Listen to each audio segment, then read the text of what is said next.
गोंदिया जिल्ह्यामध्ये आज सकाळपासून मान्सूनपूर्व पावसाची हजेरी. पावसामुळे शेतकऱ्यांचं मोठं नुकसान. धान पीक पावसामुळे खराब. धाराशिवच्या नळदुर्ग भुईकोट किल्ल्यामधील मादी धबधबा यंदा मे महिन्यातच प्रवाहित. धबधब्याची नयनरम्य दृश्य पाहण्यासाठी पर्यटकांची गर्दी.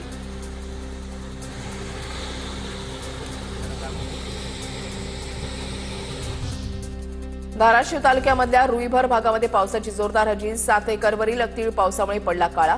शेतकरी संकटात. नागपूरच्या काही भागामध्ये पावसाची जोरदार हजेरी. सकाळपासून उकाड्यानं त्रस्त नागपूरकरांना पावसामुळे काहीसा दिलासा. पाऊस थांबल्यानंतर आणखी उकाडा वाढण्याची शक्यता. लातूरमध्ये झालेल्या मुसळधार पावसामुळे शेतकऱ्यांना फटका. काढणीला आलेल्या ज्वारी पिकाचं मोठ्या प्रमाणात नुकसान. शेतकरी हवालदिल. अकोल्यामधल्या तेल्हारा तालुक्यामधल्या ज्वारी उत्पादक शेतकरी संकटात. मुसळधार पावसामुळे ज्वारीला फुटले कोंब. मागील 3 ते 4 दिवसांपासून जिल्ह्यामध्ये मुसळधार पाऊस. रत्नागिरीमध्ये पावसाचा वेग मंदावल्यानं भात पेरणीच्या कामाला सुरुवात. शेतकऱ्यांकडून बैलाच्या साह्यानं पारंपरिक पद्धतीनं भात पेरणी. जोरदार पावसामुळे नांदेडमधील पैनगंगा नदीला पूर. सहस्त्रकुंड धबधबा प्रवाहित. नदीपात्रामध्ये अडकलेलं वानर पाण्याच्या प्रवाहामध्ये वाहून गेलं.